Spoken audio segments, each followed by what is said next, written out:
Nabalik sa serre, nabalik na Sabbath school, klanin da sa babiyaw sa ikina, leson na leson ng gase na mga kaungko. Brother Jeff is no stranger to us, to this band, especially he's part of this band.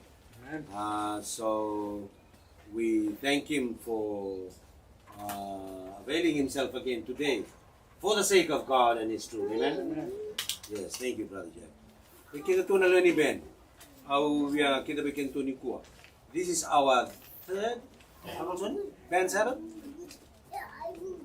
for this year, second for this year. So last time we had it at Inala. It was really good.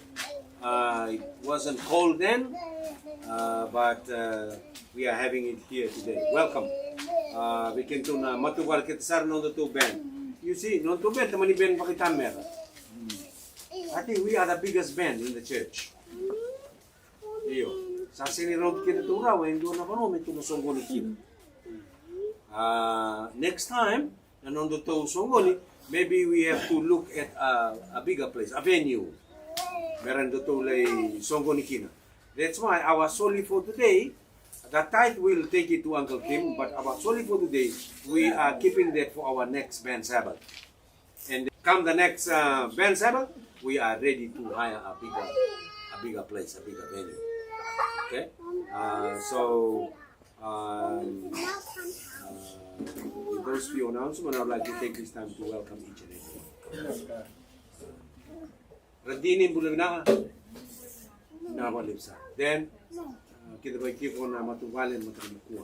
Nawalip irani to kiko na nung songgo ni batu mga ben. Tao, nawalip tayo na kiko to songgo. Kung doon na bitaman ni Maynala, Uncle Sonny, Billy, and the kids, we'd like to extend to you the master's welcome as well. Uncle Fritz, Auntie John,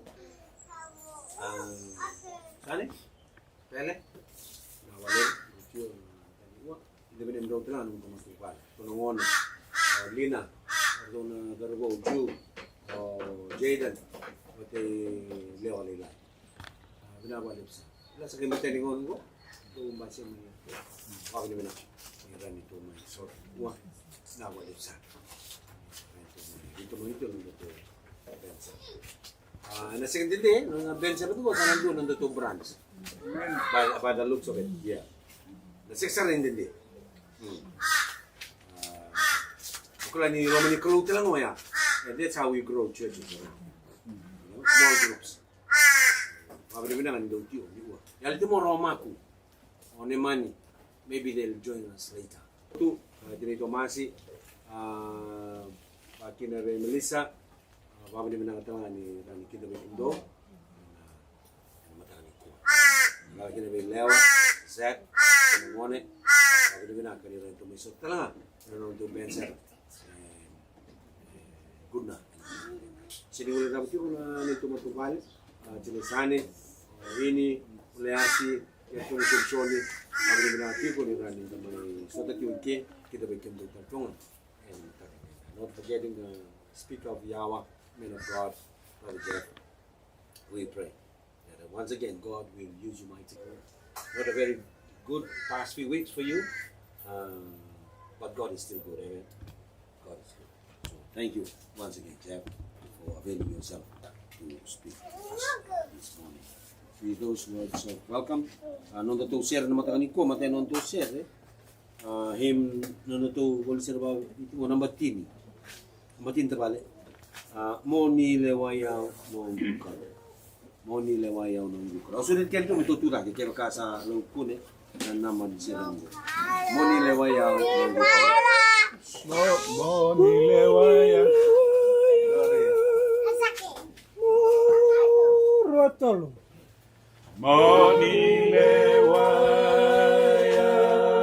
nangu kalo nangu kakele monilewan nangu kakawa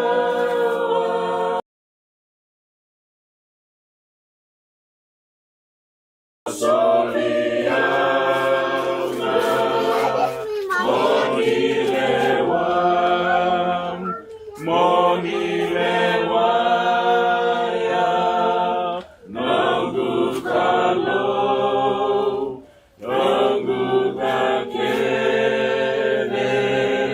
monilewan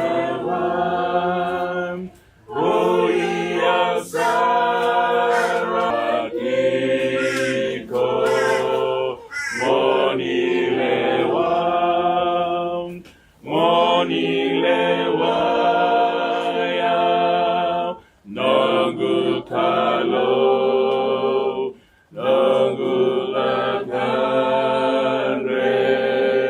Monilewan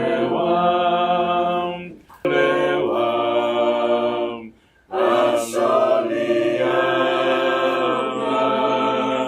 Monilewan Monilewaya nangu kalo nitariangan menomuni nangu ngakene asolitu dekemuningan monilewan. Now, it's time to pray now. We can kneel or bow our heads down as we seek the Lord in prayer.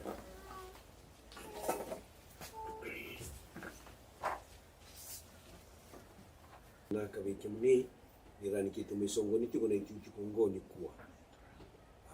Wakina na ben kede ben Sabbath and dayo ni sa kilana kalo ni kilatalana kene naki.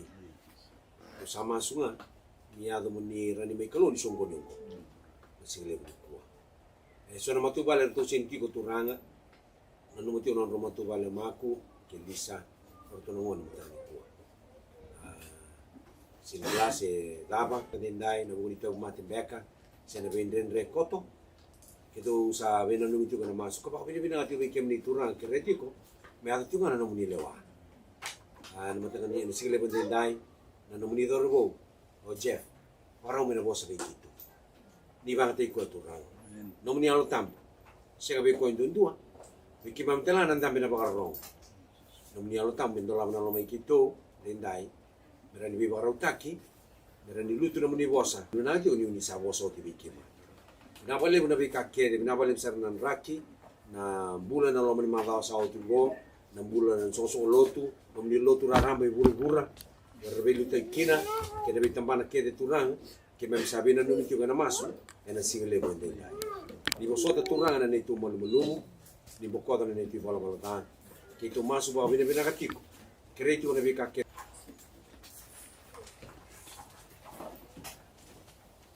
Na boleh, kita yang kalfits kan, orang untuk solid, kalau kasakat betul ni orang untuk solid untuk ketinggalan yang kau be berkim, na lose, itu sana baru itu kina na untuk ben Sabbath kala. Pertama Yesus lorong makelengan. Kambil tak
Masulay mo na nga ni Sunsuli turanga abinibina ka na buni kuku ni mamitiw ko kena bibakulong ta kana loma ni mataw na buni bibakulong taki na matani kuwa sa araw may kina sona yaw bakali suibi kimuni kani ba binibina ka talanga mea kinom ni tarak sa masula kana biyalo kena bilinga keden dondo na matani ko turanga muni bakulong ta di bakulong ti kimami andundua então aqui quando são bons batem nesse leben de indai de sune solo amen.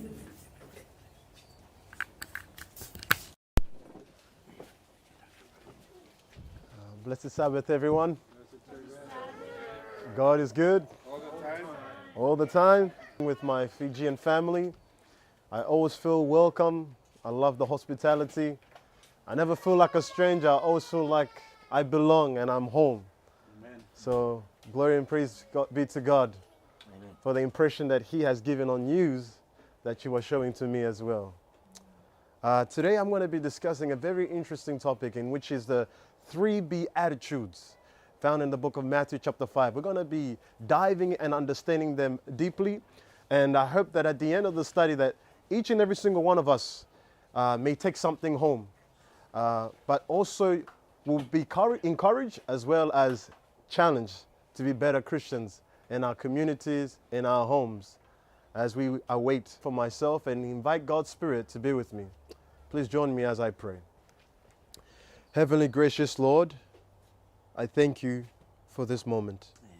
It is your time, and I ask that, Lord, as I choose to give myself to you, please, I'm not for anything else, but to eat and to be full. I pray that, Lord, by your Holy Spirit, may you do that, please. Lord, we love you and thank you for all that you do. In Jesus' name, amen. Friends, we're going to start talking about, as I said, the Beatitude. Now, the Beatitude was one of the first sermons that Jesus Christ spoke to the congregation in whom were to follow him for the next 3 years. And I thought that this is an interesting topic that we should discuss about, because if there was anything that Jesus Christ thought of helping people begin, one thing to understand is that the Beatitude are actually 7 principles or 7 steps which helps us to reach Christian perfection. The Beatitude complement one another. So to actually properly understand the number 7, you got to understand number 6, followed by number 5, 4, 3, 2, and 1. So to properly understand the Beatitude and the significance of why Jesus said in those order, it's important that we begin from the beginning. Amen. Amen. I want you all to flip with me to the book of Matthew chapter 5 and verse 3. We'll begin with our first Beatitude. Jesus Christ says, "Blessed are the poor in spirit, for there is the kingdom of heaven." Blessed are the poor in what? Spirit, for there is the kingdom of who? Of heaven. People who are poor in spirit, Jesus Christ says, you are blessed. You know why? The kingdom is yours. You are blessed if you are poor in spirit. You see, in today's society, we classify someone who is poor enough extra clothes to change into. You see, if you don't have enough food to eat on a daily basis and enough pair of clothes to change into when the present one get dirty, you are classified as a poor person. Are you following me? That's physical terms, all right? Now, somebody can tell you you are poor, but still have the attitude of a person who is rich. Are you understanding? The only difference that makes when you have no clothes to wear and no food to eat, right? It is only you realizing that you're poor that then makes a big difference, all right, with your lifestyle. Are you following me? There are many poor people that they don't believe they are poor. They will be receiving $300 and they think they've got much. That's because they have not realized their condition. Are you following me? Now, what was Jesus Christ trying to say when he said, blessed are the poor in spirit? We understand what the physical term is when somebody's poor, but what does it mean to be poor in spirit? Which apparently makes you a candidate for the kingdom of God. Because I want to be poor in spirit. Because apparently it makes me a candidate of where? Of the kingdom of God. That was located in Turkey. Where was it located at? In Turkey. Now, this church that was located in Turkey was actually a prosperous, thriving church, rich church. And it was actually, the name of that church was a church called Laodicea. The people who lived in that city in Turkey, in the city Laodicea, were called the Laodiceans. Are you following me? Now, if you lived as are well fed, their flesh was fat indeed. And secondly, another characteristic you will understand about the Laodicean is that they were rich. Evidently, they had luxurious, good clothes. Are you following me? Now, there is nothing wrong with having a plenty amount of food to eat. There is nothing wrong with having enough clothes to change into. Are you following me? But there was a problem that Jesus here today, which is actually going to help us to understand what it means to be poor in spirit.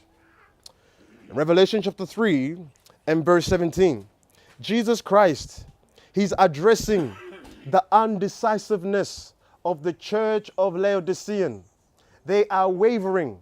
They are lukewarm. They are not making a firm decision of whether they will be fully committed to God or if they will be fully into the world. They've got one foot in the church and one foot in the world. And Jesus Christ is becoming straight at them. He's giving them a straight message right now. And he tells them in the book of Revelation chapter 3 and verse 17, because thou sayest, I am rich and increase with goods and have wretched, miserable, and poor, and blind, and naked. Stop right there. Let's be honest. Was the church of Laodicea naked physically? No. Was the church of Laodicea or the people of Laodicea poor physically? No. So what was Jesus Christ was saying? Jesus Christ was saying, simple garment of Jesus Christ. That's what they didn't realize about themselves. So in other words, to be poor in spirit is to simply understand your own spiritual deficiencies. That is what they lacked. It is to understand what you spiritually lack and know your nothingness.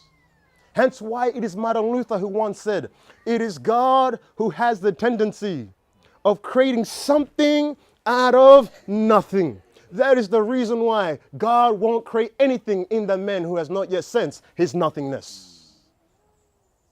It is until you realize your nothingness that God can make you something.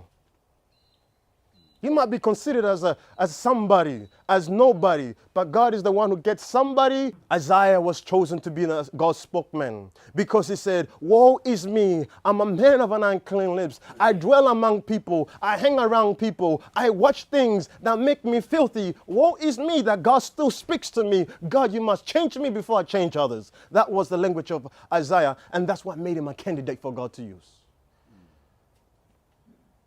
Do you know your nothingness? The reason why Jesus Christ said, blessed are the poor in spirit Because many of them who came and heard the words of Jesus, spiritual sorrow, but Jesus comforted them saying, you are blessed, my friend. You are blessed. Because with you knowing what you lack, it gives me more room to give you, to replace and to fill you up to the full. If you read in the book of Luke, chapter 1 and 52, when you're there, you let me know by saying amen.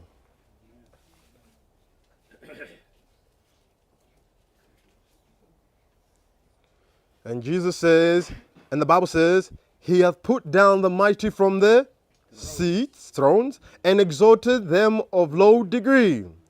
Verse 53, if you read with me, he hath filled the hungry with good things, and the rich he has sent empty away.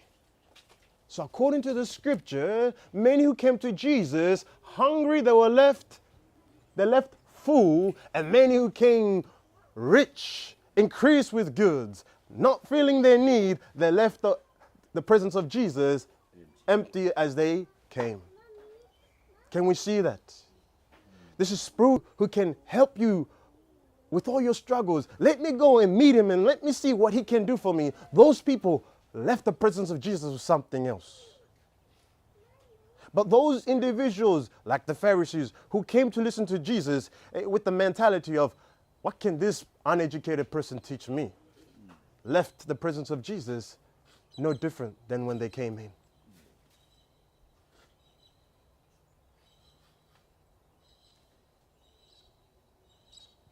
No different than when they came in.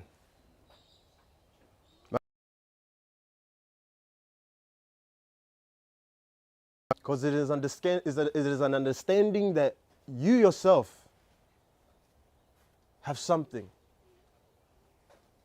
That you have something that is missing that God himself can replace. Blessed are the poor in spirit. Mind you, the church of Laodicea, and the Bible says that if someone is blind, do they have a desire to want to follow God? No. Like if you were blind and somebody says there's a light to your left, you want to follow that light, would you want to do it? Absolutely no. Isn't that right? You have no desire to follow something that you cannot see. I wonder what's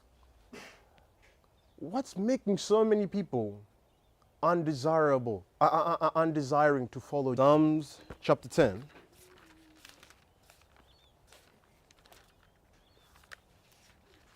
There's an interesting text that I want all of us to come across and read.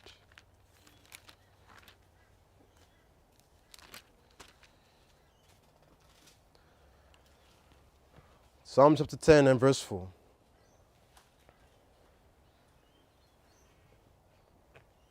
The Bible says, the wicked through the pride of his countenance will not what? Seek after God. God is not in all his thoughts. I read it again. The wicked through the pride of his countenance. Says that the Laodiceans are blind. Now, the Laodiceans are actually symbolically also representing us. They are people living under the judgment of God. And the investigative judgment of God, as we know, started in October 22nd, 1844. The wicked, the Bible describes in the book of Psalms, are so obsessed in perfecting the outward appearance that they're neglecting to examine where they are standing in the sight of God spiritually. And for that reason, they are so blinded with self and are therefore not so obsessed to uplift our status, so obsessed to make ourselves something in this world. Let that not be the distraction that we have in our own lives, friends. So we've understood what it means to be poor in spirit. Alrighty. What was the second beatitude? Alrighty. Go with me to the book of Matthew. For they shall be comforted. Alrighty. As I said before, The Beatitude are 7 steps which to help us reach Christian perfection. They follow one after the other. To rightfully understand the second one, we must first understand the first one, because they complement, they supplement one another. You see, friends, once you are led to see yourself the way God truly sees you spiritually, you cannot do anything but mourn over your spiritual soul. You cannot but weep, Lord, save me. You cannot but utter that same prayer in your life. And because of that mourningful heart you give to God, because of that prayer you offer to God, God comforts you by descending His Holy Spirit upon your life, which is also called the Comforter. We are comforted because of the descending of the Holy Spirit upon our lives. That's one class or group of people that will be comforted who will be comforted by this scripture verse, by this study. Once they understand where they are, however, encouraged by the descending of the Holy Spirit upon their lives. You want to see the second class or group of people that will be comforted? If you flip Ezekiel chapter 9. Now, this is a very important point, friends. I'm just going to highlight right now. Ezekiel chapter 9 and verse 4.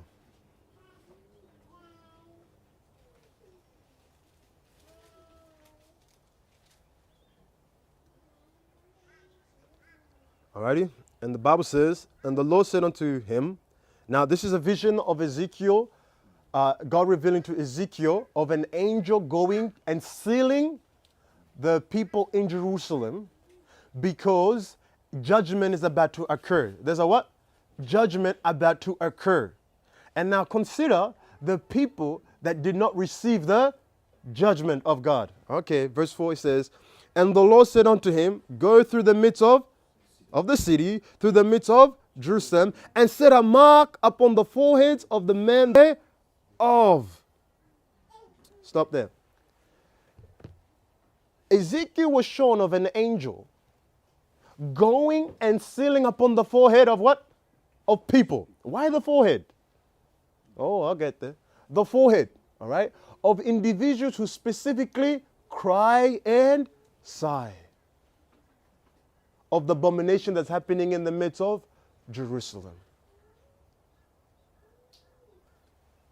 My time right here. Those who cry and sigh. You see, those who didn't just only cry for their need for God, but who also saw the need of their fellow believers, who also saw the need of their fellow neighborhood. These were the individuals that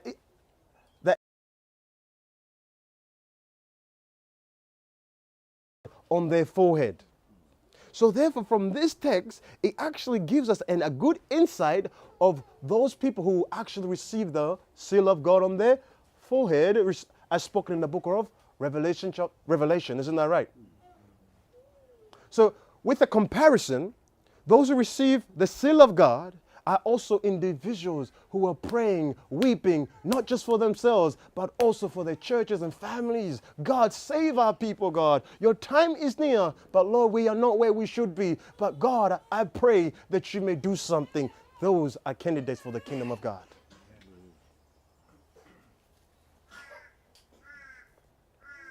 Those who sigh and cry of the bomb. Are we crying and sighing? Are we crying and sighing? You know, I remember one time I was at a church and I said, in these great last days, there is only 2 classes of people. You have the players and you have the spectators. Which group of people are you going to be? Are you going to be those people involved in the work that you know that needs to be done? Or are you going to be the spectators applauding those who do and participating in this great work? Mind you, those spectators you have also seen on TV who go to watch it again, what do most of the time? They what? Marvel. They what? Marvel at the great performance. Doesn't the Bible tell us that those who receive the mark of the beast, so marveling, just seeing people doing good work, just seeing people doing great work, and you're not getting yourself involved, my friend, unfortunately, you might be also receiving the mark of the beast, according to the scripture. So it's not good enough to just see and say, wow, good work is being done there. We must ourselves get part in that work. That's what it means. Yes, friends, part of being part of this work, we see many losses, but many victories. And although physically we might not feel the comfort that we want in the kingdom of God, where there will be no more pain, no more suffering. You know, yesterday, I tell you, when I was burying my friend Bosco, I tell you, I was weeping. And I just said, Lord, please help me that whenever I'm given an opportunity to serve you, I give it all, I give it all, I spare not, I give it all. I don't want to lose anyone so close to me. And that was one of the things that was just making me cry uncontrollably at the funeral. Like, God, I want, Lord, help me. Just help me, God. Just help me. Just help me. It hits different when you lose somebody, friends. It really hits differently.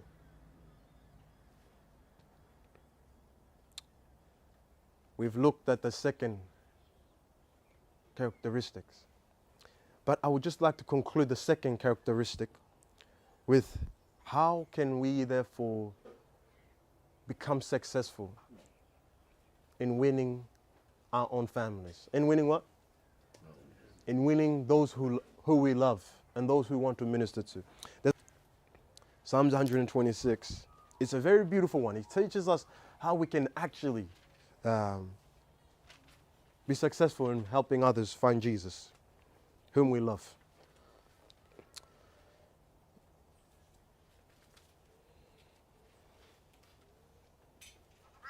The Bible says, Psalms 126 verse 6, it says that he that goeth forth and weepeth, bearing precious seed, shall doubtless come again with rejoicing, bringing his sheaves with him. So here the Bible is basically saying, he that goeth forth, weeping, bearing precious seed. You know what that seed is representing in the gospel? The gospel. So in other words, he that goeth forth, bearing the gospel, spreading the gospel, with tears, the souls that have taken the time to listen to the words that I have shared will doubtlessly, will no shadow of a doubt, come back with results. Those who go out, the Bible says, they are assured that there will be results. There will be a harvest for the labor that they have done. Friends, this was the journey that Jesus Christ took upon this earth.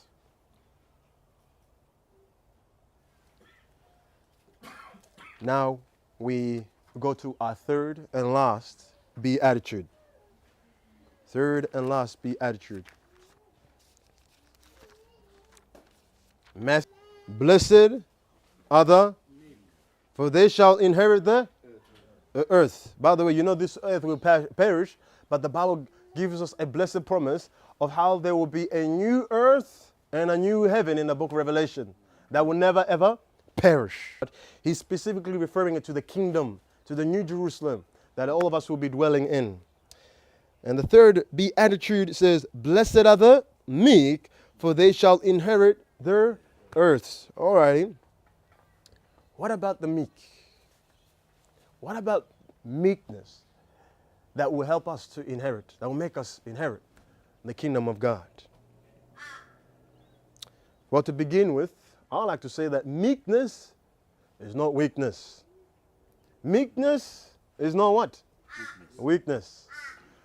You know, when I read the word meek, blessed are the meek, the first person I'm taken to is Moses. In the book of Numbers, we won't go there, Numbers chapter 12 and verse 3, the Bible started to become jealous at Moses. And they started to gossip and speak evil against him. But friends, when you read that story, and many occasions when Moses was falsely accused, one thing you notice is that Moses, he never defended himself. He never confronted that individual. he never went to complain unto God. He left the matter into God's hand. And in fact, in that same chapter, the Bible says Moses was the meekest man on earth. Are you following me? Moses' meekness was never better seen than when his character was attacked, but he remained silent. Elliot, I think we got to make this a little bit personal for some people to understand. When somebody said something to him in church, he didn't stop coming to church for a couple of months. Are you following me? When somebody was commenting on his children or his kids and not come to these people because they really attacked me. Are you following me?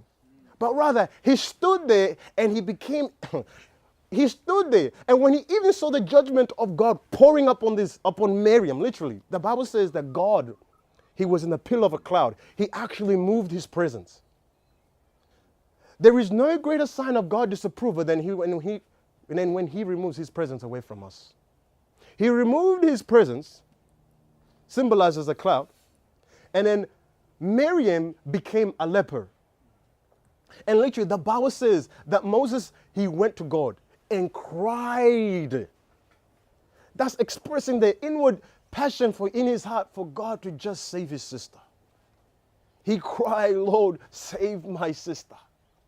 Lord, save my sister. Don't let her perish. I know she's done wrong. I know what she has done. But please, at one point he even said, Lord, kill me instead, but save these people. Lord, I've really seen their potential. I've really seen their potential. But God, do not wipe them out. Because I know these guys. I've seen them at their best. And I know you too, God. You have seen them at their best. But please, God, they are far off better than me. When I really see them, They're far better. But God, please take me. That was the language of Moses throughout his leadership. And that's why the Bible classified him as the meekest. He was so gentle.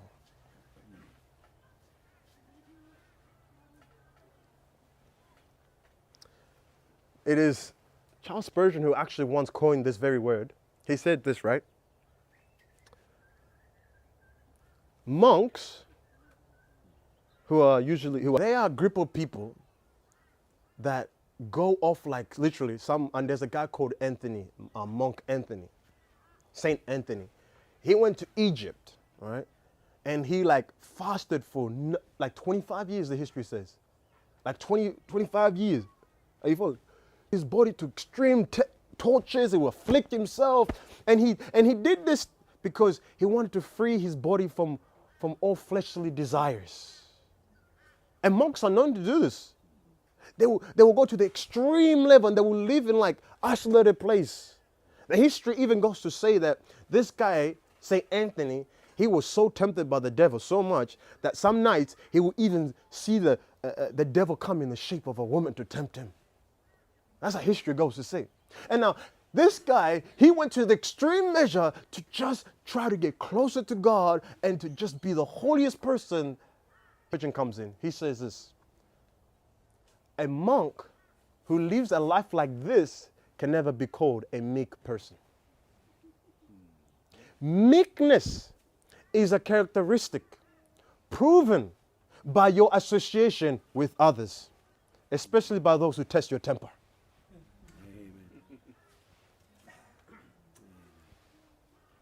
I'm coming to a close.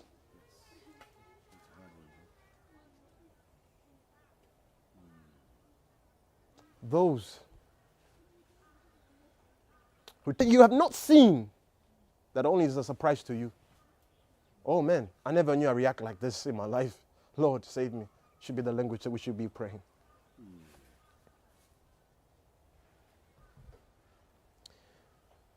We're going to look at two characteristics of the meek. Just two characteristics of the meek. And then I'll close. Characteristic number one, we find, you see friends, the most inviting text of our Savior, the most encouraging text from our Savior, the most uplifting text from our Savior teaches something about meekness. Matthew 11 and verse 28. And the Bible says, "Come unto me, all ye that labor and are heavy laden, and I'll give you. Take my yoke upon you and learn of, for I am gentle or meek and lonely. Come to me, all you that labor, all you that carry something heavy, and give it to me. Now you're thinking, wow, giving it to Jesus, life is better. He says, yeah, come to me, give me your burden, and I'll give you my one. Hang on a minute. Jesus, you're not making sense here. Are you following me? And then he goes to say, no, don't worry.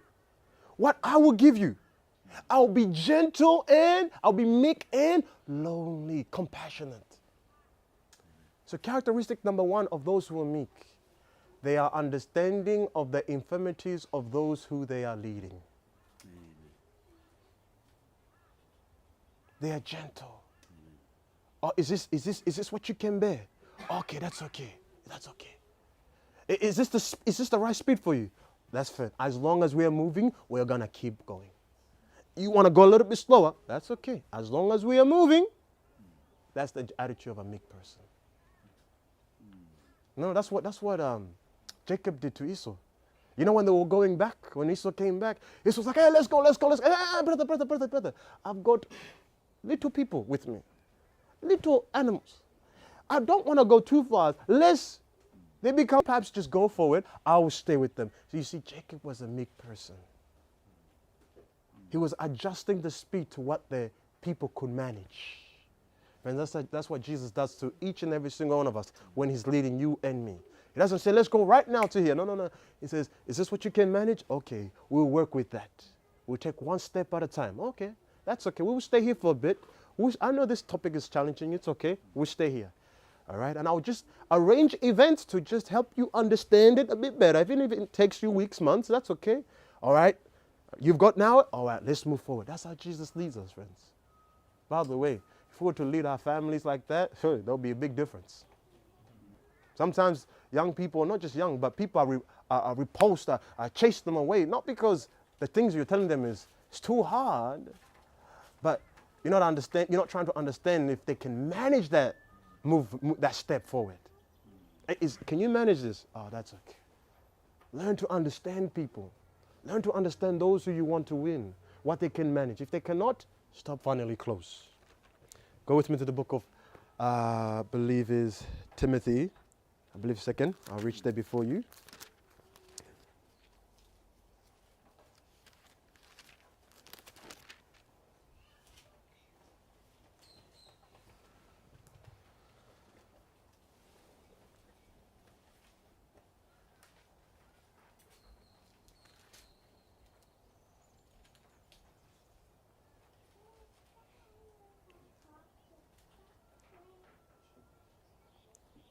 2 Timothy 2, verse 24. 2 Timothy 2 and verse 24. Alrighty? And the Bible says, and the servant of the Lord must not strive, but be gentle unto all, and instructing those opposing themselves, if God peradventure will give them repentance to the acknowledging of the truth. Wow. So the Bible teaches us something about us teachers. Not just teachers, but anyone who is going to share something to someone else who does not actually patient, gentle, and meek as you approach that individual. So characteristic number 2 of somebody that is meek is that they are patient with those who they are trying to teach. Yeah? You're doing a Bible study with your children, and you notice they are not understanding. You don't go, hey, how long have you, and notice you have not been listening. You don't chuck all those things all together. Are you following? Because you wouldn't do that to somebody you're trying to win to Jesus Christ. You know, something I've realized, we make a big mistake when we treat so special those people we want to win, but neglect to include that type of carefulness to those we want to our own families. That is a significant element that we are missing in all, equally even more with this individual. It shouldn't be any different. I'm led to something. I remember I was preaching at a church, And at this church, I was like, there's a Bible in the Exodus that says that if you see your donkey, it's like your neighbor's donkey, going astray, please redirect it to its pathway back home. So how much more should we try to gently lead those who've gone astray? Another verse says, if you see your donkey's neighbor stuck in a pit, don't just watch it, but help that donkey rise up. We help those who are falling into the spirit of distress, help them rise and return back to their master's house. How much more love and care should we be emphasizing if we encourage to do it for animals? Moses failed to enter into the promised land because he got angry at the border of the promised land. He got angry. He failed just at the point where he just needed to just trust God and say, God, I need you right now. These guys are really making me mad. Just at the point where he could have just prayed. One preacher said, that's where the devil attacked them the most. What he was strong in the most, the devil came in hard the most there. Are you following? But thankfully in the book of Jude, we are told that Moses he did repent.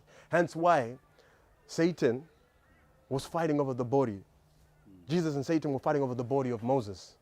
You see, which therefore goes to show us that there's some prayers we could be praying in our very hearts that Satan himself cannot see and hear, but he would think, you're dying with the sin that I know you committed, that you did not confess to God. And that was the situation with Moses. Very prayer, and God can say, you're my child. The devil won't even hear that.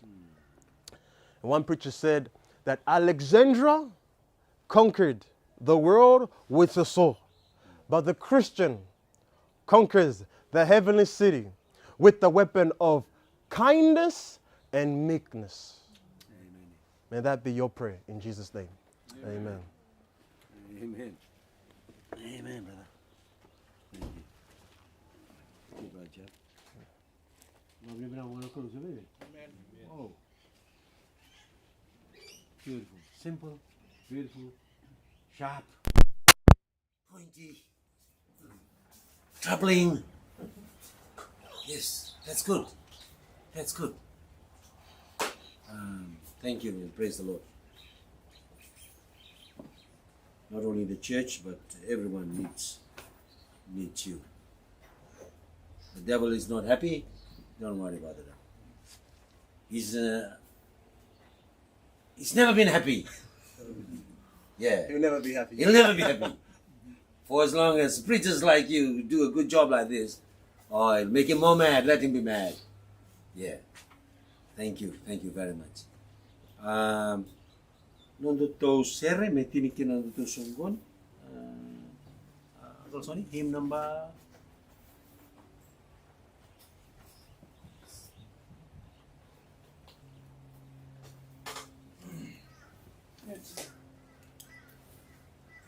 Thirteen. Tini katolu. 276 nona loloma sa talibiyaw. Au bulakina au matalaw napakatengu sangay nungwendai chisulo loma sa talibiyaw. Kerem to tudake ni solino toni serengo mi tinikina na songoni.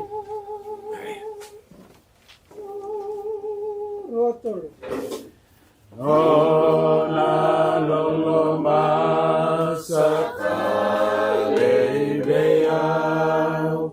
Amo nawakadengu sa nungwenan. Shisuloloma sa talibiyaw. Nona loloma sa talibiyaw. Nona loloma sa talibiyaw. Jesus bakal membantu kasarui talibiyaw. Asal dan merah nisana kilang penggudang. Asal dan lala kasih